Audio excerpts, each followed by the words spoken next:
1915, la guerre terroriste s'enrichit d'un nouvel exploit. Un bateau neutre est torpillé par un sous-marin. Son nom, le Lusitania. Les Anglais aussi en ont construit des sous-marins. John Fisher, le prédécesseur de Churchill à l'amirauté, lui a conseillé d'utiliser ses Fisher Toys. Mais les sous-marins anglais ne coulent pas les bateaux neutres. Ils ne font pas de guerre terroriste. Tirpitz, l'amiral constructeur de la flotte allemande, a convaincu l'empereur d'en construire quelques-uns.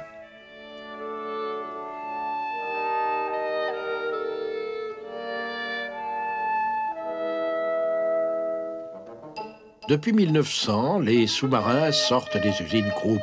On en vend même aux Russes. Les modèles construits en 1914 ne sont pas des petits engins défensifs, mais déjà des vaisseaux conçus pour des courses à longue portée. Les Allemands en ont 28 de ce type, sur une flotte de 33.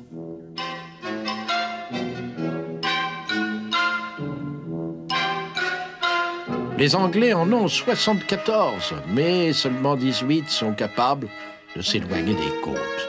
La supériorité des modèles allemands a été démontrée.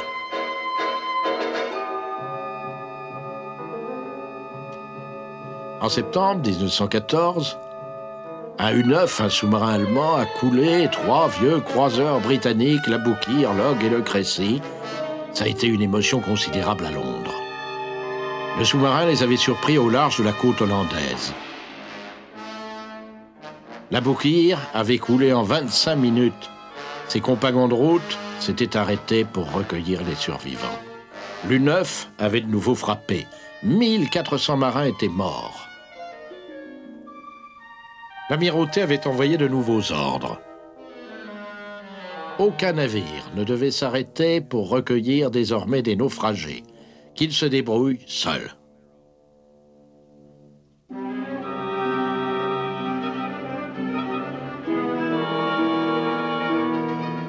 Voici le seul torpillage filmé de la guerre. C'est un U-35, un sous-marin allemand, qui quitte Trieste pour aller à la chasse aux canards. C'est ainsi qu'on appelle les cargos alliés. Son commandant, Arnaud de Périer, est un descendant des Huguenots français. C'est un fanatique de cinéma. Et il compte bien filmer à bord du sous-marin ses propres exploits. Le U-35 opère toujours en surface. Il respecte le droit de la guerre. Le capitaine a pour mission d'arrêter les navires marchands et de vérifier s'ils se livrent ou non à la contrebande des armes. Avant de les couler au canon, le capitaine ordonne l'évacuation de l'équipage. Un naufrage humain, une action exemplaire. Le capitaine peut montrer son film, il en est assez fier.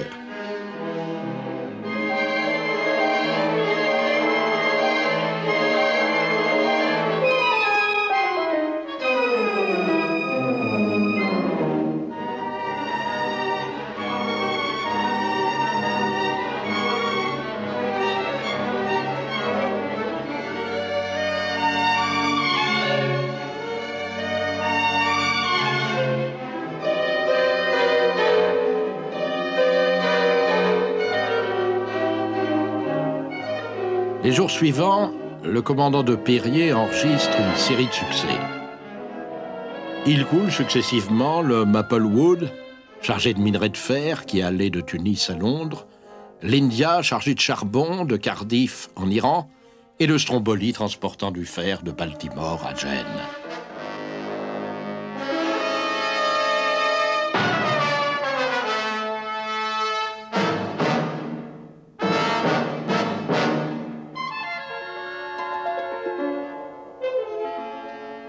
Le SS Corfou, venant de Gênes, était bourré de fer et d'acier.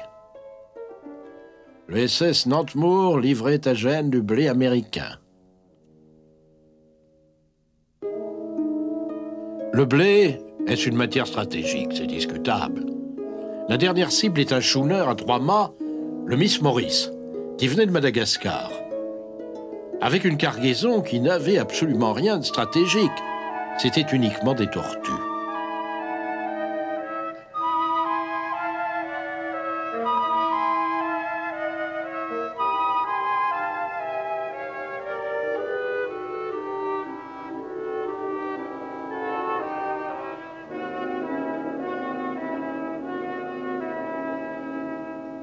La presse allemande célèbre bruyamment ses succès.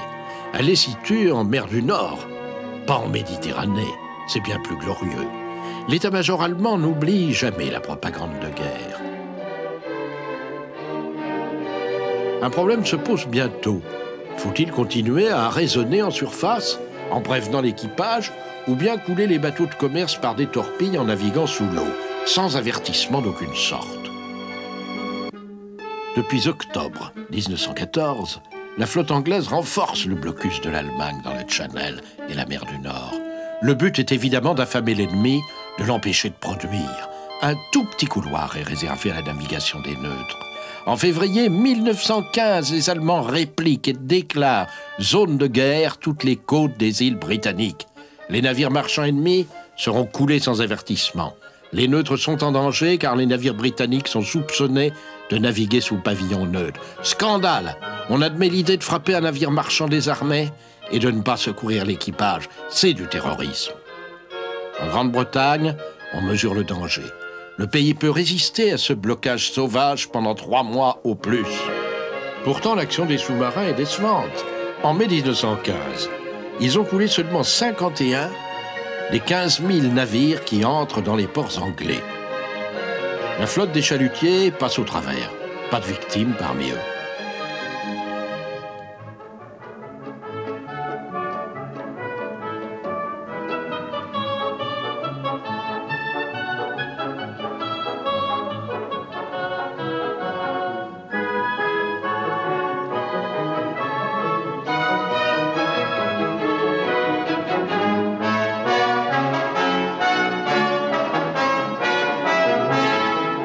Les Allemands sont furieux.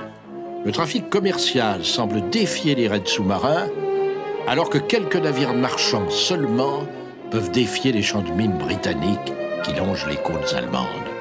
Ils ne veulent pas convenir que les mines sont plus efficaces et moins répréhensibles que leurs sous-marins.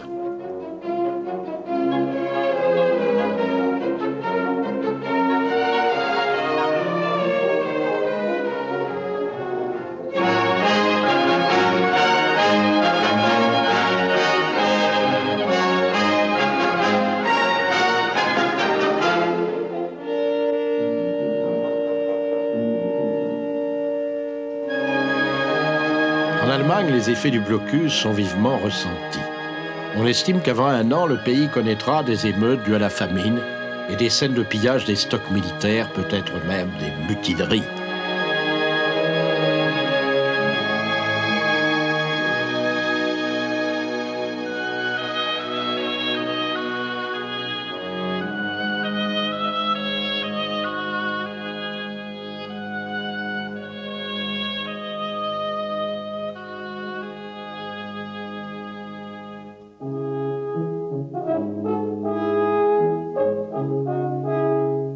Les prix alimentaires risquent de flamber. Ils ont déjà augmenté de 83% à Berlin, de 112% à Vienne. Blé, pommes de terre sont contingentés. Les mardis et les vendredis, la population ne peut acheter de viande. Chaque Allemand touche un œuf par personne et par semaine. On fait la queue pour avoir du beurre ou de la margarine. Le rationnement est encore renforcé. Les Allemands sentent arriver l'échéance de la famine et envisagent des représailles rapides et efficaces. Ils lancent des meutes de sous-marins sur la flotte anglaise.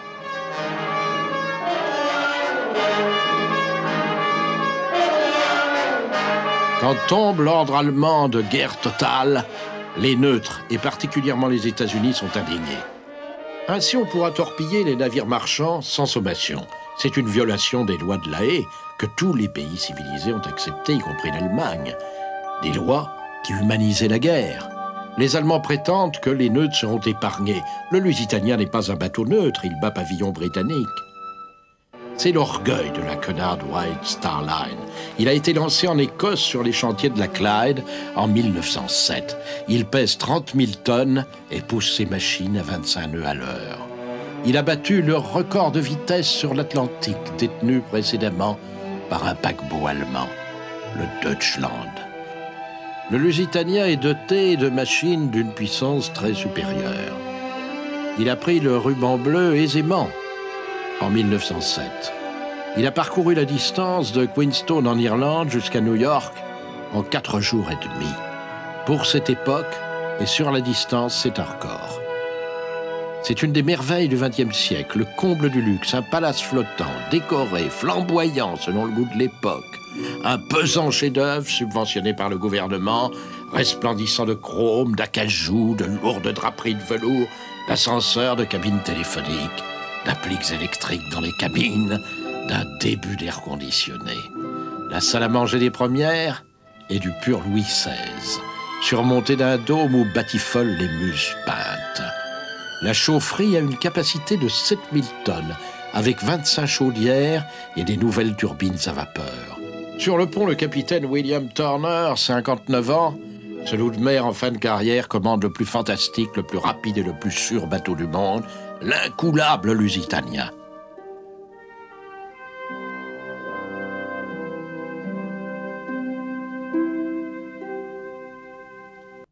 1er mai 1915, à New York, samedi matin.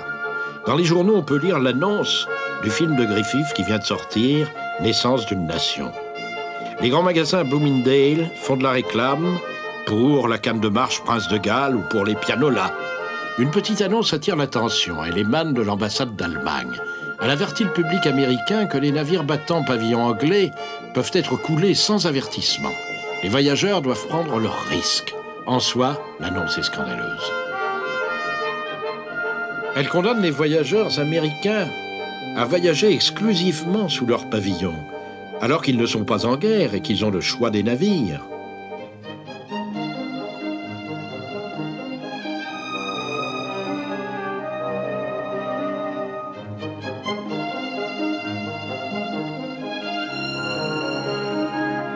Sur l'acheté numéro 54, au pied de la 11e rue, au cœur du district alimentaire, on retarde le départ du Lusitania jusqu'à 12h30.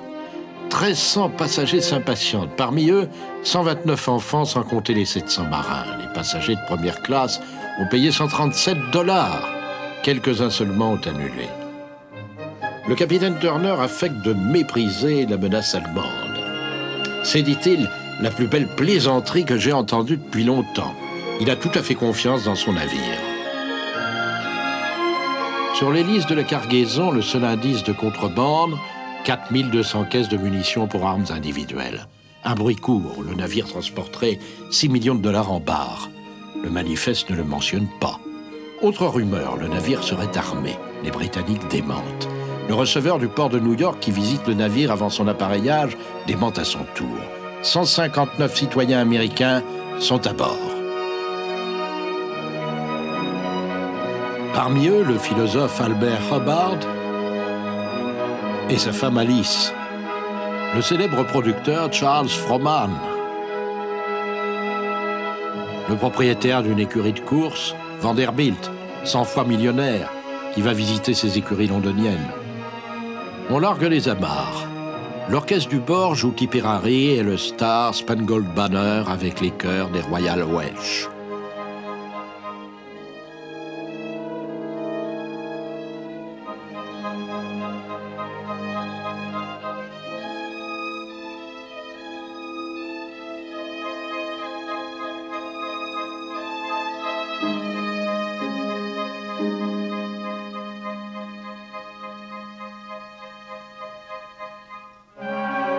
Tout d'un coup, dans son périscope, le capitaine d'un sous-marin allemand, un U-20, aperçoit le Lusitania.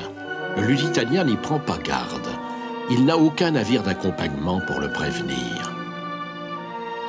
Le commandant du sous-marin est le capitaine-lieutenant Walter Schweiger. C'est sa première patrouille.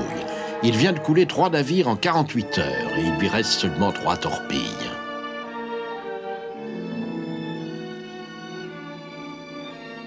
Dans le vaste Atlantique, les routes du Lusitania et de l'U-20 convergent.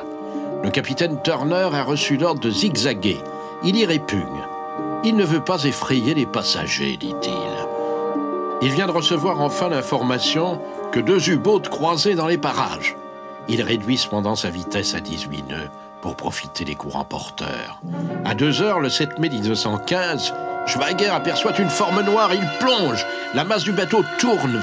Il présente son côté tribord. Je ne peux pas le manquer, dit-il. Feu.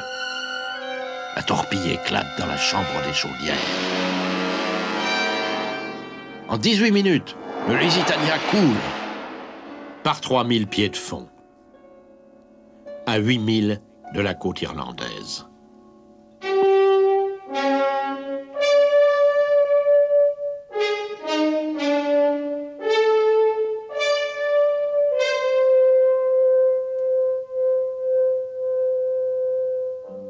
Attente anxieuse dans les offices de la Cunard Line. On apprend que 1198 passagers ont trouvé la mort. 63 sont des petits-enfants. 128 des Américains.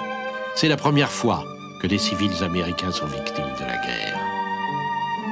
Alfred Vanderbilt, qui ne savait pas nager, avait donné sa bouée de sauvetage à une femme. Les Hobart étaient morts. Charles Frohman était mort. 700 survivants arrivés de Queenstown et le consul américain pouvait câbler les détails de la tragédie. Aussitôt reproduit naturellement dans la presse américaine. Panique à Queenstown. Des femmes meurtries, glacées, des hommes estropiés, des enfants terrorisés. Des piles de cadavres sur le quai. Une petite annonce à la vitrine d'un magasin. Lusitania, bébé perdu. 15 mois. Cheveux frisés et teint rose. Habillé de jersey blanc et de chaussons de laine blanc. Essaye de parler, de marcher.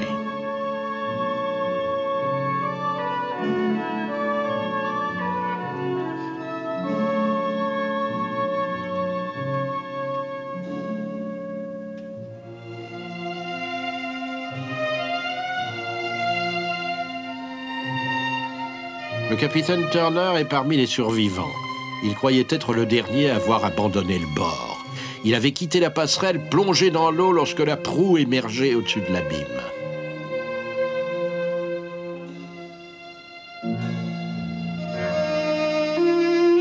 « 10 mai à Queenstown, un premier groupe de 100 victimes est inhumé dans une fosse commune.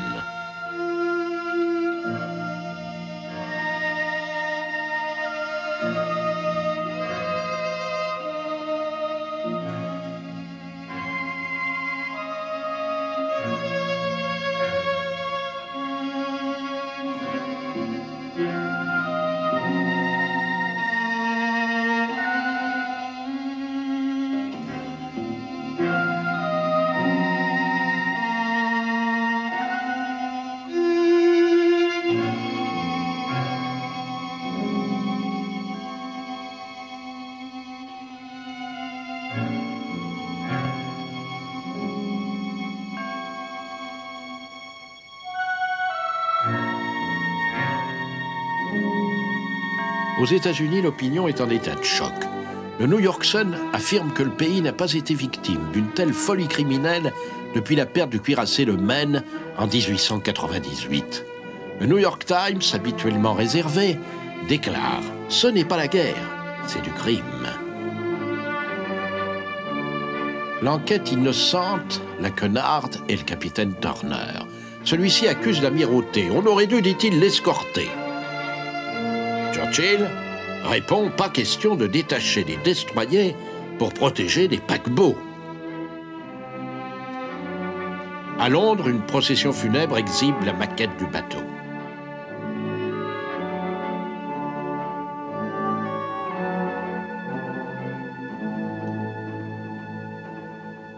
Dans plusieurs villes anglaises, la colère s'exprime. Les magasins au nom allemand ou qui vendent des marchandises allemandes sont mis à sac. Les bobines n'interviennent guère pour empêcher ces pillages.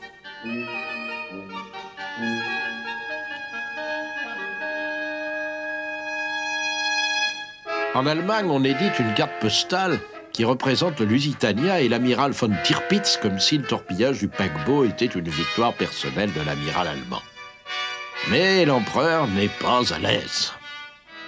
La rage de la presse américaine ne faiblit pas.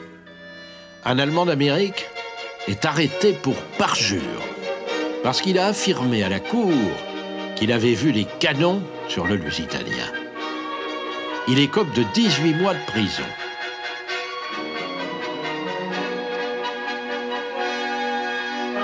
Theodore Roosevelt, l'ancien président, traite le torpillage de piraterie et de crime.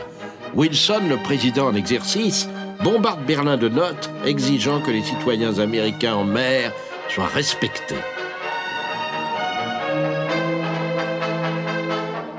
Toute nouvelle agression des sous-marins, écrit Wilson, sera considérée comme un acte délibérément inamical.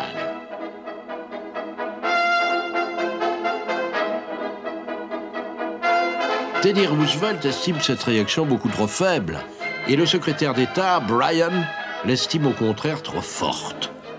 Les Allemands comprennent la menace. Au début de 1916, ils abandonnent la guerre totale par sous-marin.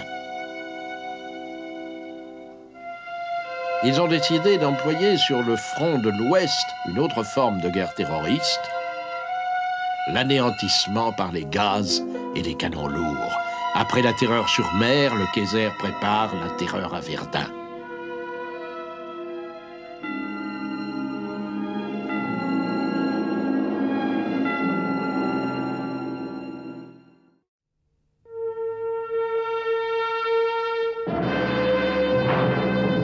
L'Europe du Nord-Ouest est meurtrie. L'occupation sauvage, les gaz asphyxiants, les sous-marins, autant de manifestations de la guerre terroriste, de la guerre totale, qui frappent aussi l'Angleterre. La forteresse insulaire, gardée par la plus puissante flotte du monde, a été férocement bombardée le 16 décembre 1914 par les croiseurs allemands de bataille. Scarborough, Whitby, Hartlepool ont été frappés.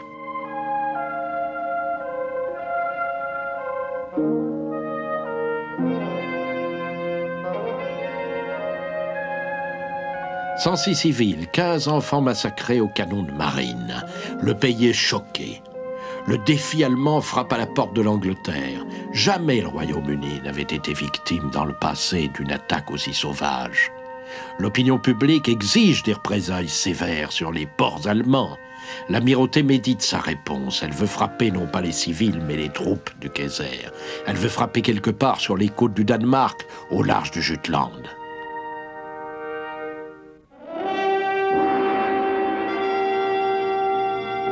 Le 23 janvier 1915, premier engagement, indécis. La flotte anglaise a pris la mer pour répondre aux défis des Allemands. Les pêcheurs n'en croient pas leurs yeux.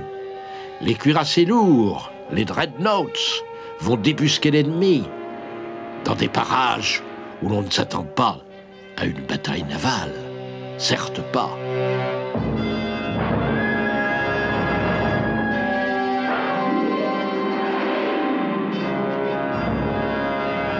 Sur le Doggerbank, fréquenté habituellement par des chalutiers, le super dreadnought de l'amiral Sir David Beatty a intercepté une force allemande. Hurrah! Il y aura bataille. L'amiral allemand Franz von Hipper se dérobe conformément à sa lettre de course. Il ne doit pas affronter un ennemi supérieur. Ce sont les instructions de l'amirauté allemande.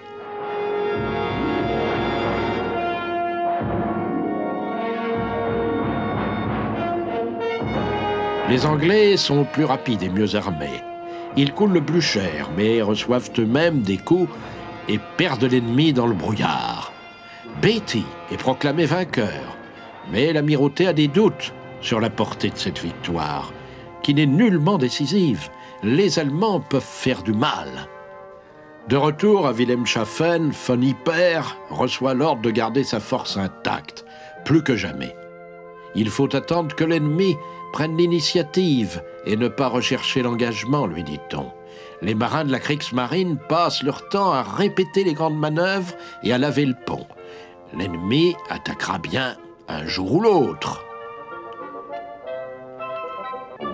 Les marins anglais restent à quai pendant toute l'année 1915 ou à bord de leurs navires. On peut se demander pourquoi le gouvernement de Sa Majesté engloutit de telles sommes dans l'armement des super-cuirassés. Ils ne prennent pas la mer. La flotte n'accomplit que des missions de protection des côtes. Le roi George tient à sa flotte. Il a lui-même commandé un croiseur et c'est certainement à bon droit que l'on appelle cette flotte The King's Navy, la marine du roi.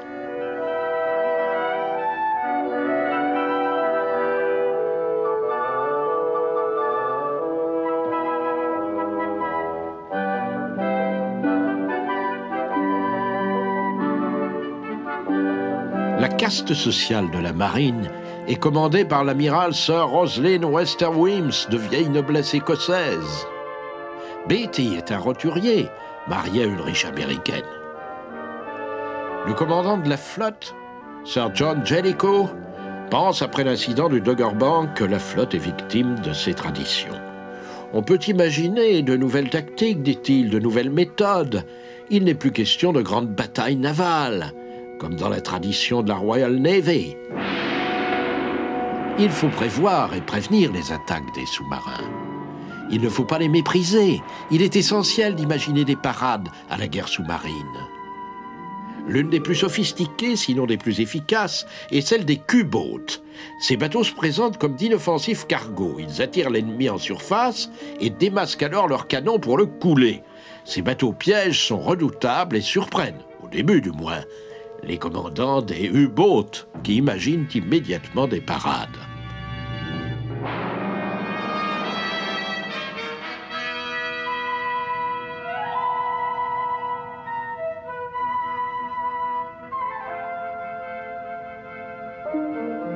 La détection sous-marine. On imagine un appareil pour repérer au son les moteurs d'un ennemi invisible.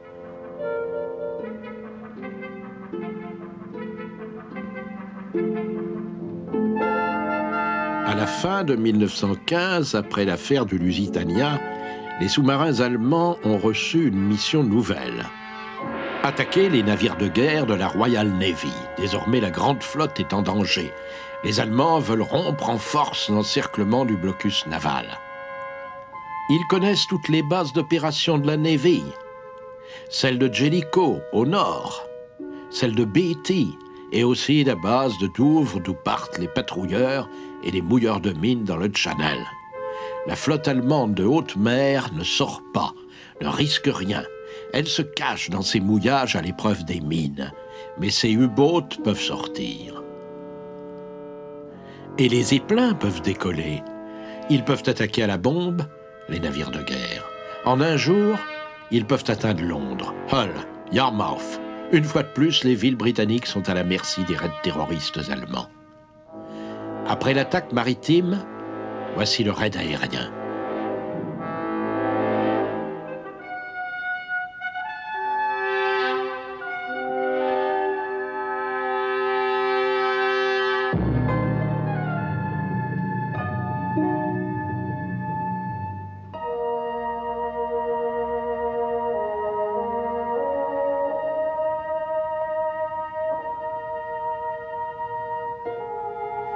Les raids de Zeppelin font des victimes dans la population civile. Quand ils bombardent les villes, le public et la presse exigent des représailles. La grande flotte en est chargée. On attend d'elle une action immédiate sur les côtes ennemies.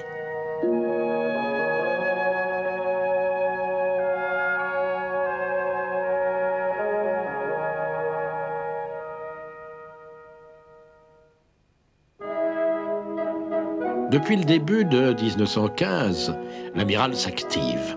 Il comprend que l'opinion publique exige qu'il agisse. Le méticuleux, le parcimonieux Jellicoe contrôle l'impétueux Beatty.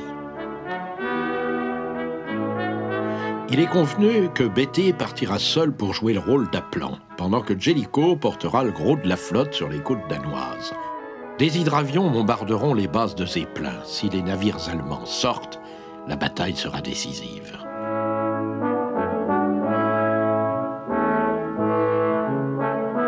L'amiral Scheer, qui commande la flotte du Kaiser, est un aventureux qui rêve d'engager les croiseurs de bataille de l'amiral Hyper dans un affrontement décisif qui fasse perdre sa supériorité à la Royal Navy. Le Kaiser aussi veut ménager sa flotte qui lui a coûté une fortune, mais il comprend que l'opinion n'admettrait pas qu'elle reste au port indéfiniment sans rien tenter. Il a donné blanc-seing à Scheer qui médite une sortie. Il prévoit que les zeppelins et les sous-marins seront associés à l'attaque de la grande flotte dès qu'elle sera signalée en mer. Hyper se chargera de l'attirer et de la conduire devant les unités de Scheer qui attendront, canons chargés, torpilles prêtes. Au matin du 30 mai 1916, après des mois d'inaction, La grande flotte britannique quitte Scapa Flow et fait route vers le sud-est. Les gros navires, sur ordre de Jellicoe, ont fait leur plein de mazout pour les plus récents, de charbon pour les autres. 325 tonnes de charbon sont chargées par 350 hommes en 1 heure.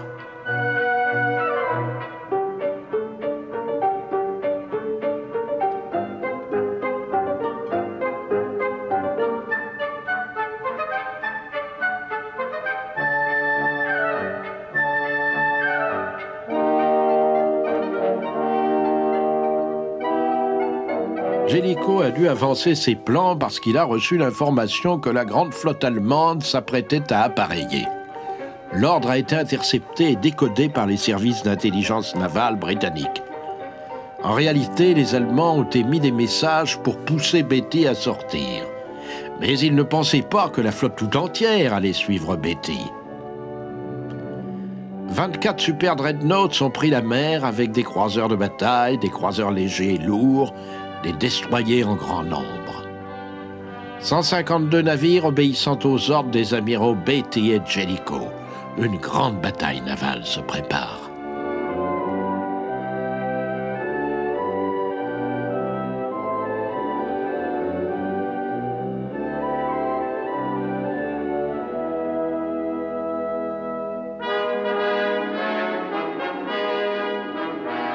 Quelques heures plus tard, 101 navires allemands s'alignent aux ordres de Hipper, qui joue le rôle de l'appât, suivi de Scheer, le chasseur.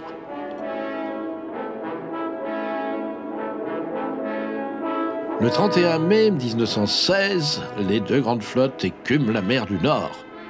Chacune d'elles est à la recherche d'une flotte et ne pense pas tomber sur la grande flotte. Elles pourraient passer à côté l'une de l'autre, se manquer. Le hasard veut qu'elles se rencontrent sur le Skagerrak, près de la péninsule danoise de Jutland. Les dés sont jetés, la bataille de Jutland est engagée.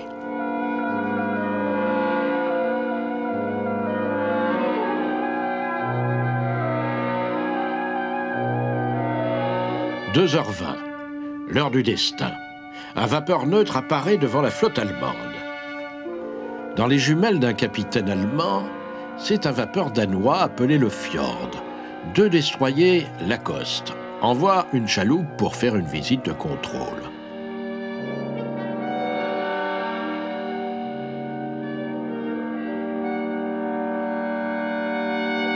Le premier échelon de la formation de Beatty a aussi aperçu la vapeur du fjord.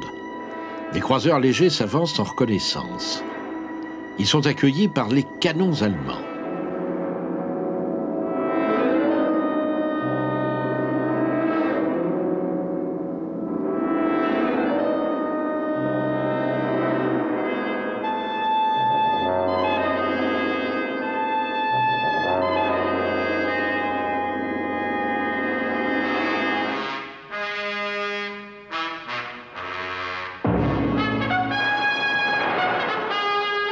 Le Galatea indique qu'il est au contact.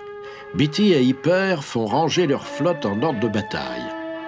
Les matelots sont réveillés par les sirènes d'urgence. Ils gagnent aussitôt leur poste de commande. Les pièces lourdes sont aussitôt chargées, prêtes à tirer. Les chefs sont impatients d'en découdre. Les marins dans les tourelles ont les nerfs à vif.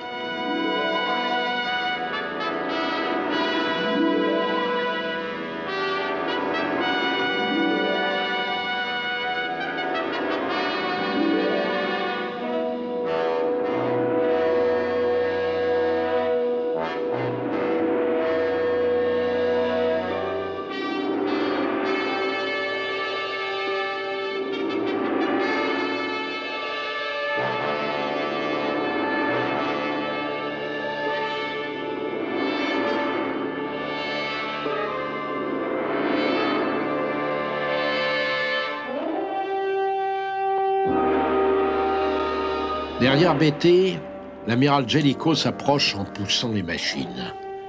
Il détache en reconnaissance 3 de ses plus rapides croiseurs de bataille. Il se hâte de venir au secours de Beatty, qui indique en hissant son pavillon marqué d'un lion qu'il est à la poursuite de Hipper. Il se précipite ainsi dans le piège allemand. Toute sa flotte, par suite d'une erreur de signaux, ne le suit pas. Il se jette dans la bataille avec une partie seulement de ses forces.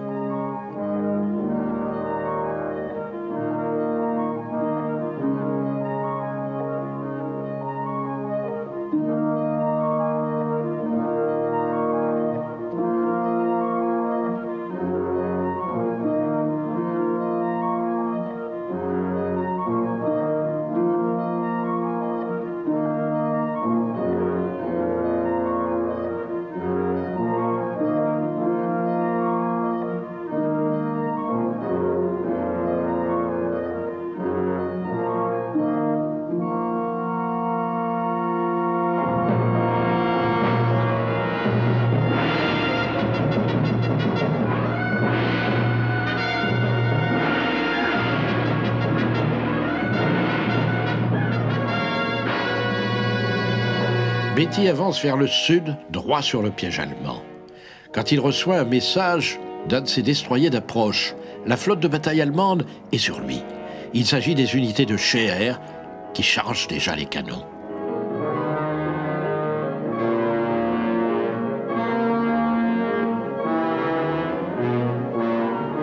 Les navires de tête de Beatty ont de sombres pressentiments. Ils font machine arrière et rejoignent Jellicoe. Avec 2 croiseurs de bataille et son navire le Lion qui crache de la fumée par ses blessures, Beatty marmonne, jure, se demande ce qui fait la supériorité des Allemands au feu. Il découvre la technologie Krupp et la valeur de l'entraînement de la marine de guerre de l'amiral von Tirpitz.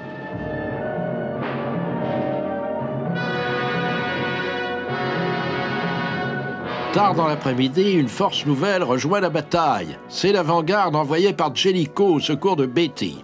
Ces navires se perdent, manquent l'escadre, mais l'heureuse erreur de navigation les jette sur le flanc de la flotte allemande. Celle-ci repère mal l'ennemi dans le brouillard et la fumée. Elle s'imagine que la Royal Navy s'est donné rendez-vous au complet. Elle tire aussitôt le canon. Toutes les pièces entrent en action.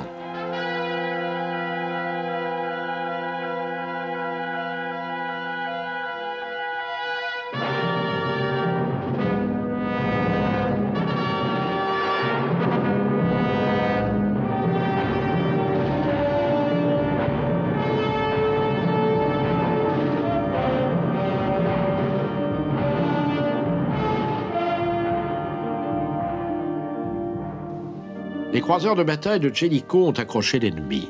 Jellicoe lui-même surgit avec ses super dreadnoughts venant du nord-est. Les plus puissantes unités sont désormais sur les lieux. Jellicoe se désespère d'apprendre que Beatty a subi de lourdes pertes dans sa course solitaire, sous le feu du gros de l'escadre ennemie.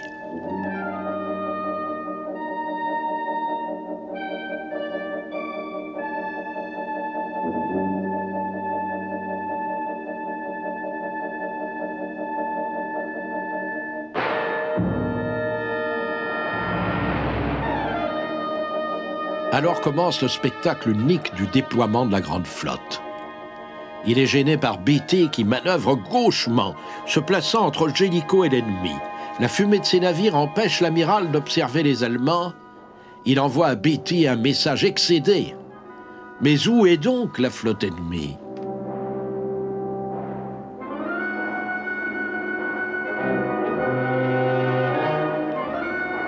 Jellicoe comprend que l'ennemi est aussi embarrassé que lui et qu'il faut profiter de la confusion.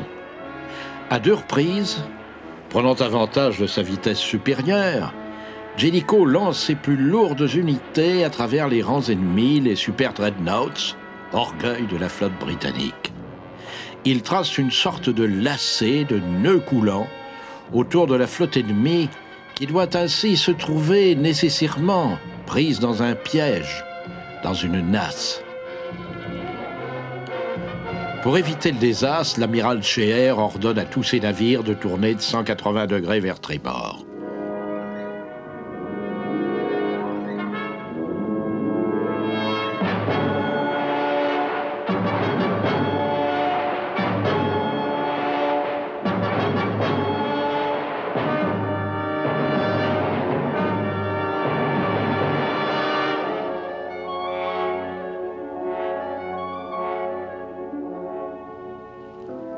La flotte de haute mer s'élance en direction de ses bases. Jellicoe essaie de la retenir avant qu'elle n'atteigne le sanctuaire de ses champs de mines.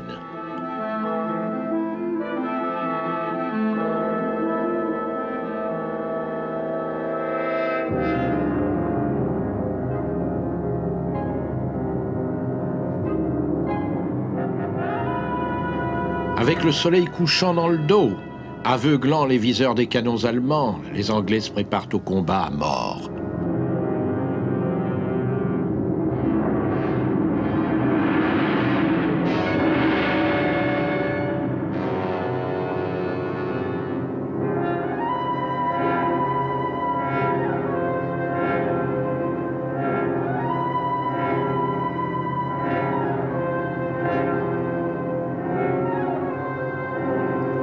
Le crépuscule sauve la flotte allemande, mais aussi la hardiesse de Scheer, qui n'a pas la prudence tatillonne d'un Jellicoe. Dans l'obscurité, Scheer conduit ses navires à travers un couloir étroit qu'il distingue vaguement. Dans une série d'affrontements furieux, dans le désordre des bâtiments qui croisent leur route et se reconnaissent à peine, Scheer franchit l'obstacle, perdant seulement 2 croiseurs légers et un vieux navire de bataille. Jellicoe fait son compte, il a perdu un croiseur et 5 destroyers.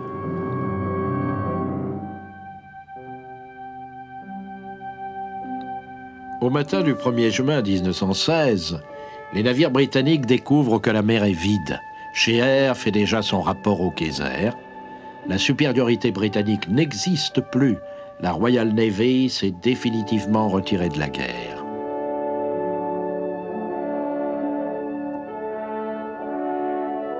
La couronne, la presse et le public font à leur flotte un accueil ambigu, à son retour en Angleterre. Les journaux anglais ne sont pas du tout certains que l'amiral ait gagné la bataille et se posent le problème du coût et de la nécessité d'un engagement aussi dur qui n'a pas obtenu de résultats marquants. Les Anglais ont perdu 14 navires contre 11 bateaux allemands, 6000 marins sont morts et seulement 2500 Allemands. Il n'y aurait plus dans cette guerre de bataille navale. L'affrontement de Jutland était inutile, il laissait le champ libre aux sous-marins.